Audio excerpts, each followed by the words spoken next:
Welcome back to the Prometheus Podcast. I'm joined today with Andrew and Luke, as always. So I've been interested lately in some Buddhist philosophies and texts that I've been looking into, and I came across this principle that was pretty interesting. It's called the middle way. And essentially what the middle way is it's so if you take life experience as a spectrum towards excess and deficiency, the middle way is kind of the golden mean. So you strive in your life to be balanced in all the things you do.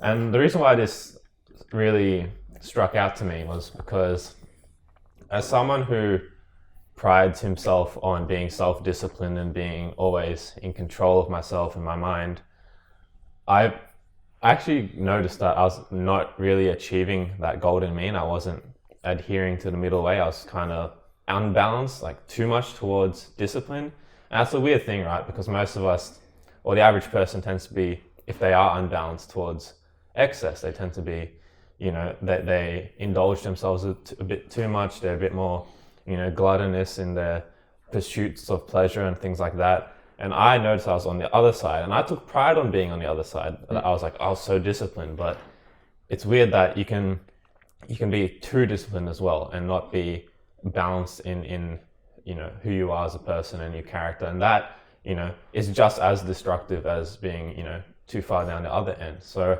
I want to know from you guys, where would you place yourself on the spectrum that you have in your mind? Maybe it's not something you've thought of before, or how do you move towards the middle and try to find balance in your life?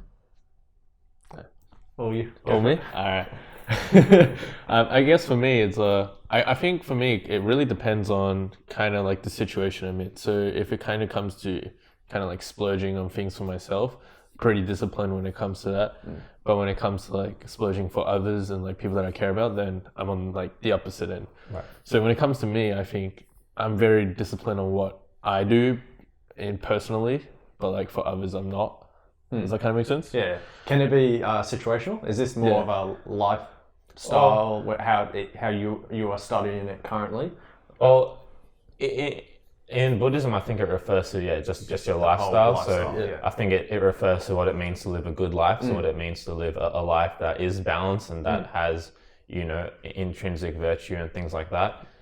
And I think you can apply that framework of reasoning to situations if that's the direction we want to take it. But just broadly, how do we? And I think it's an important question because, again, in this space within which we operate, there's this mindset of the hustle, the grind, constantly pushing yourself, sacrificing, doing all this. And there's something to be said for a lack of self-compassion and a lack of love for oneself. And of course, saying those things out loud might make, it's stereotypical masculine men being nah, I don't need to love myself, whatever, I'm just here to provide and give for my family and do all of that. But if you're not balanced in who you are, then regardless of what you're providing for other people, and again, it's that metaphor that you've spoken on before, Luke. It's you put the oxygen mask on yourself and then you help other people. That's what they tell you on the plane, is help yourself before you can help other people, because you're not good to anyone if you're passed out. You can't put the oxygen mask on your kids if you're passed out, because you pass out trying to help them first. You do yourself, and then you're actually useful. You can add value to the situation, and then you can help other people. And I think without being balanced in who we are, who are we to go forth and try to balance other people or attack it in that way? Well, so the way I also like to say that is, I like to say it in speeches, and that's, you can't be a rock to someone if you're breakable. And the same kind of story. And balance is interesting, because when you're just talking about that, going off a little side note to you, what you're talking about, but I think a lot of people also get caught up with trying to balance 50-50 on stuff, and be it their lifestyle or work-life balance. And I think that's a stupid kind of term or lifestyle to live, but I think a lot of people get they don't understand balance can also be 80-20. So I always think that's interesting, because a lot of people overlook that factor. But For us all in general, I would say we'd all lean more towards more disciplined side. If I'm gonna just say it on behalf of you and you, like I do know kind of our schedules, so Yep. I think discipline is something that our team has a lot of. So, but yeah, it's interesting because at the end of the day though, and I don't want to steal your words, but if everything, if you go on any side of the spectrum and you live there too long, then you burn something out of your life, because if, of course, you're indulging too much. There's still something that you told me recently, Ali, if everything tastes like candy, then nothing tastes like candy. So it's just that, and of course, if you're disciplined and just every single day you're just like bashing yourself, then it's just like a muscle in the gym, right? You can't actually grow and you can't get stronger if you don't actually rest. And yeah, if you're just constantly forging yourself in the fire, well, sooner or later you'll burn yourself out because there's not that recovery period. But yeah, so you've noticed that you are more on the discipline side. Have you? Yeah, give us a rundown. Have you done anything to try and counterbalance that, or are you just you just? Yeah, like I did notice I was probably too far on the discipline side, because I was introducing all these arbitrary things into my life to just make it harder. So I was taking ice cold showers in the morning. Yeah, like even during winter, I was just flicking it to the coldest setting. And just like that was just torturous, and like you never get used to it because it's always just so visceral and just like difficult. Yeah, always. I'd always just flick it to cold, just as to introduce another hurdle, just to prove to myself that I still have my willpower, that my mind is strong, that I don't want to do this, but I'll do it because I decided I can. Yep. And things like that I was adding into my life to just kind of make things more difficult than they needed to be, but as a way to, I guess, practice discipline and I guess a form of mindfulness and present moment sort of control. And whilst that's helpful to an extent, at a certain point you're just making yourself miserable, right? Yeah. And I think it was getting to that point where I was putting too much into controlling myself and not enough into enjoying myself. Because again, you need both. And when it comes to money, it was if I didn't have time to pack food for uni and I was gone for the whole day, I wouldn't buy myself any food, because I thought I'll be like I'll starve, like whatever. It's on me. But again, I think a helpful mindset to think about is you kind of got to, and it's a bit weird, but you have to think of yourself as a friend as well. Like you can't treat yourself worse than you would treat a friend of yours, because there's two things in the brain. There's the brain and there's the mind, and we're the mind, and the brain's like this other thing, right? And the mind comes from the brain, but like it's connected in that way. But like the mind is like the conscious experience, but the brain's like the physiological thing that's producing the experience, right? And we think of ourselves as like fully in control of that whole situation. Like we're perceiving, we're thinking, we are who we are. We are everything that's going on here. But the reality is that in the same way that you wouldn't beat up your leg for no reason and like snap it and be thinking to yourself, well, yeah, great, I just broke my leg. There's no reason why you need to do that to your brain just because you think of yourself as a mind that, has control of the situation. Because again, if you're beating yourself up in the same way you're hurting your leg, you're hurting your brain. Well, if you're making yourself sadder, at what point is that actually even helpful? At what point are you not treating yourself in a good way? In the same way you wouldn't break your friend's leg, why should you break your own leg? You wouldn't enforce negative sort of worldviews or over discipline on a friend, so why would you do it to yourself? I think thinking about it in that way has helped me a bit, because I realized that I'm a bit of an asshole to myself. And self-love has become like the buzzword of this year. It's about compassion and being appreciative of yourself as well as your friends and other people. And for someone like me, that's never been something I've done. That's never been something I cared for. Because again, I said, well, I'm me, and what do I care? I'm not hurting anyone else's feelings. And who else suffers from this? But the answer is that you suffer from this. So like you have to think of yourself as two people. Like there's the you that's experiencing, and then there's the you that feels shit as well. And you can't just you can't just be beating yourself up all the time, and not throwing yourself a bone every now and then. I guess you can kind of think of it as like you saying, like there's two of us. It's like, so there's one person on one spectrum and there's one person on the other spectrum. You know, we all have different kind of like balances in life, and like you said, we all kind of lean towards kind of like the discipline area. And I guess for me, it's like, if we go back a couple of years ago before like where I am currently, it's like I would constantly just be so disciplined on myself that I would neglect everything else, like the messages that my brain, my head would be telling me, like, you know, you shouldn't be doing this or etc. But like you said, the willpower, it's like you're trying to prove a point. Yeah. But I guess you have to come to like an outside kind of like thinking. You referred to it as thinking of you as two self. I don't know, the way I kind of think of it is like looking at my life from a bird's eye kind of view, kind of seeing how like I'm doing things on a day-to-day basis, how that's affecting me, how that's affecting others. So I think it's kind of like a similar way to the way you're thinking.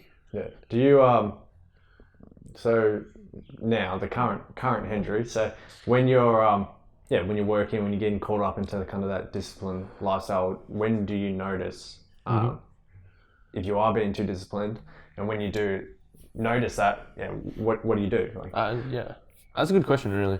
So I guess for me now, it's like when I kind of like feel that I'm overworking, or I feel that I'm just kind of like overwhelmed with things, I kind of find an outlet for me to kind of like zen out in a sense, or kind of like align myself. So for me personally, it's been the gym for the past kind of 2 years, where it's like, if I'm just super like overwhelmed or super stressed, I'd just be like, I'm just gonna hit the gym, gonna like lift some weights and just kind of put like my earphones in, and that's just like me time, and it's like where nothing else kind of really matters in life, and I can just kind of focus on lifting. And then after like gym, I would go for a drive, because I like driving as well, so like going for like up the mountains or something kind of helps clear the mind. And I don't know, for me that's kind of my way of kind of like realigning myself with balancing it out. Right, I'll shoot this to you then, Ali, straight to the wizard. So we're talking about like your spectrum, and what was it? One's your actual kind of discipline that you're putting into it, and then one's more like the indulgent side to it. Yeah. So can something such as going to the gym, which is a disciplined action, does that relate? What do you think that relates? Like, can that be for someone on the sweet side of the spectrum? Well, I guess, it depends what your experience of that thing is, right? Because some people might just love cold showers and they just really enjoy it. And for them, that's not discipline at all. That's treating themselves. They just love that. And for some people, going to the gym would just be torture. They couldn't think of anything worse to do with their time. They say, gym in my free time? Screw that. Like, I'd rather be doing something else. And for them, that is being like categorized on the negative, like discipline side of things. And maybe they need that to balance themselves out. But if gym is what you love, and it's a space for you to just escape from it all, just to work on yourself for a bit, not have to think about what's going on in your life, and it is this enjoyable environment for you to be in, or that becomes actually something on the positive, indulgent side. And it's depending on what that feels like in you, in your body, in your mind, what that actually registers as. Because cold showers registered as pain for me. That wasn't something I enjoyed. Sure. And it's definitely pain for me. And all the other things I was doing were just all registering as pain, right? So if you just keep doing that in everything you do, well, what's registering as good? And what is this all for then? Because of course, discipline and indulgence, they both have their worth and their value. But if it's just, focusing on one thing, then then like, what you're missing half of the spectrum. You're missing, and if you get lost in either one, then I don't think you can live a good life or a productive life, or you can't even wish that upon other people either, because you're not approximating the middle. You're not balancing yourself, and I think balance will always catch up to you. So if you're unbalanced, you can be unbalanced for a week, for a month, for a year, for a couple of years, but eventually that will build up and that will break you. And I think that's people don't think about that because it's short term. People think, oh, I can just grind, I can hustle, or I can just treat myself now and not deal with the things I need to deal with. I can keep eating junk food because it makes me feel good. Yep. And I'll deal with my emotional issues later. Both sides of the spectrum, short term we think, well, we can get away with it because we can keep doing that. Yeah. But again, across months, across years, that little bit of being unbalanced will slowly build and build and build. And at a certain point, it'll break all of us, regardless of what side you're on. So I think I think addressing it now is the only time you can do it, because either you do it now and it's just a course correction, or you do it in 10 years when you realize that your life is just slipping through your fingers and you're not the person who you thought you would be. Yeah. Well, we're all very good at neglecting ourselves, in my opinion. Like you said, like the cold shower thing was just kind of like a willpower thing. And like for me, it was mainly my diet. And it's just like, you're just like, oh, you know, this is fine. This is just temporary. You know, I can do whatever I want. But like like you said, it all does catch up to you. And I think for people, like the people that was watching or something, you kind of have to find that middle ground, or try and find that middle ground, like find the activities that, or things that, you know, bring it that, towards the other side of the spectrum. Right, well, so with what we're talking about, if we bring it to young people, because like obviously you're addressing yourself and we're addressing us, but like for me, I'd be saying majority of people, it's not even young people in general, but they probably lean more to that indulging aspect of it. So I guess you want to give us a rundown, Ali, of, well, you see the young people today, right? All it is they kind of get everything on demand. They kind of just indulge in every single moment. So I guess what we've talked about is a lot of like negative aspects of like being too disciplined. But do you want to run through in your mind, well, what that picture, you're on the other side of the spectrum, or what happens then? Like what's the negative outcomes then? And like how destructive is it when, take your words, everything is tasting like candy? Like could it be your job, your relationships, all of that? Because sooner or later, if you're thinking it's all sunny, like you're saying, it catches up to you eventually. Yeah, and if you are just fully operating in a world where you're treating yourself every day, you're eating the foods that, you know, release the endorphins that make you feel good, and you're distracting yourself from your problems and focusing fully on being only on the positive side of things, which doesn't sound bad on the surface, right? It's like, what's so wrong with just being in a pleasurable state? But it's kind of, they call it the hedonistic treadmill. It's like you just get stuck on this loop of chasing pleasure, and then what was pleasurable becomes taken for granted, and you're like, you need a bigger hit. So then you're stuck on that treadmill, chasing that hedonism, chasing that pleasure. But that's not sustainable, because there's not always going to be a sweeter candy available. At a certain point, you're gonna eat the sweetest food. You're gonna have the best love. You're gonna have you know, the most pleasurable experiences available to anyone, any human. Like whether that's drugs, you just straight up snorting cocaine. If you're really just like punching the upper limits of, and it happens, of the human psyche, where you're really just maxing out the pleasure, what's even possible for a human to experience. Well, if you're hitting the ceiling, well, there's nowhere else to go.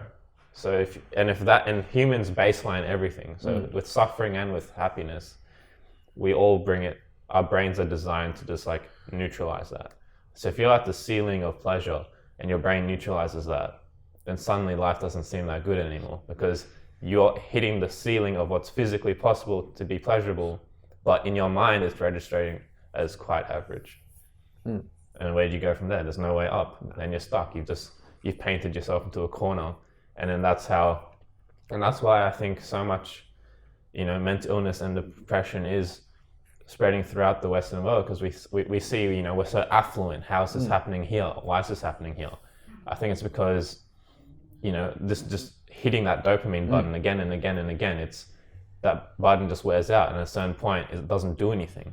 And then it's people aren't depressed because their lives are so bad. People are depressed because just neurochemically they've just like fried the system. So, And there's this interesting thing I came across. It's called like a dopamine fast. And essentially it's kind of like fasting where you don't eat food, but you just abstain from things that make you happy or that make you pleasurable. Maybe not make you happy, but just hit you with that pleasure. So, don't masturbate, don't eat junk food, don't go out for drinks, don't, just cut out your YouTube, cut out your Netflix, just be with yourself and stop hitting that dopamine button. And then when your brain now readjusts for that and baselines what's actually baseline, then even just seeing the sun come up or sharing a beer with a mate, makes you suddenly happy. that's like, whoa, that's amazing. And like suddenly, and even with just in an isolated case, just not eating food, it's like food tastes better after a period of fasting. Just like chemically on your tongue, it lights up more when you don't eat for a period of time. Just because your brain's like, oh damn, this is great. This is like wow. But if you're just eating all the time, then food is just mush in your mouth. It's not something that gives you that much value anymore. So it's the same thing with dopamine. If you're always hitting that button, it's going to baseline, and suddenly there's nothing that can make you happy. But if you channel some of that other energy, that discipline, don't just give you that dopamine all the time, but actually explore the other side.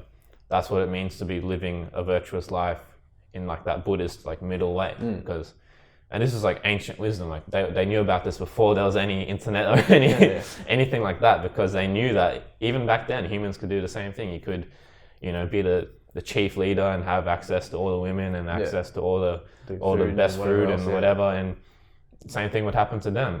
The Buddha himself was a prince, and he had everything available to him, and he fled that life and pursued a life of isolation and contemplation for that very reason. He just threw off all his riches and gave it all away to actually contemplate, what does it mean to be a human, and how, because he wasn't satisfied. He had everything. He had all the finest clothes, all the finest women waiting for him. He could do anything he wanted. But again, he was maxing out his ceiling. He realized that, wait a minute, life isn't that good anymore. So he went out, meditated under some trees, like just fled, became like a nomadic existence. And then that for him was like a dopamine fast. And then he was like, wow, when you actually are hitting that baseline, suddenly life is so much more profound and enjoyable when you are just doing simple things. And I think that simple beauty is being lost in today's age, because we have access to dopamine in a way that has never been available to humans before, and that's the destructive part of it. It's from us. All right, so if we can quickly, then a couple minutes then. So we're saying dopamine fast. So because it is, and that's where people, especially young people, they go out every single weekend. The reason why, exactly what you just talked about, because every single time they sit home, Netflix. Every time they open the fridge, chocolate bar. There's absolutely nothing on that other end of the spectrum. So let's quickly rattle off some stuff where people can implement that fasting approach towards that dopamine. So consumption's huge. So Netflix, YouTube and all that.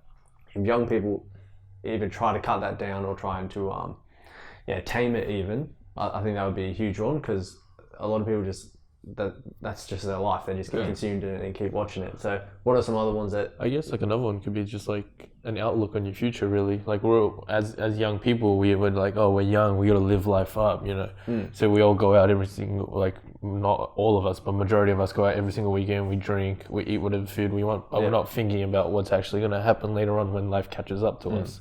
Yeah. What would you be saying are some pretty key points that...